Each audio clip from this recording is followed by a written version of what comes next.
പ്രസാദവരം എന്ന് പറഞ്ഞു കഴിഞ്ഞാൽ നമ്മുടെ ആത്മരക്ഷയ്ക്ക് വേണ്ടി ഈശോ മിശിഹായുടെ കുരിശ് മരണത്തിൻ്റെ യോഗ്യതയാൽ പിതാവായ ദൈവം നമുക്ക് നൽകുന്ന പ്രകൃതിക്കതീതമായ നന്മയാണ് പ്രസാദവരം.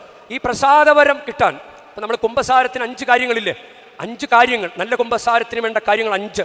അതുപോലെ ഞാൻ ചിന്തിക്കുകയാണ്, പ്രസാദവരം, കുമ്പസാരത്തിലൂടെ പ്രസാദവരം കിട്ടാൻ 2 കാര്യങ്ങൾ സംഭവിക്കണം. ഒന്ന്, നമ്മൾ കുമ്പസാരിക്കണം. കുമ്പസാരിച്ചാലല്ലേ കിട്ടൂ.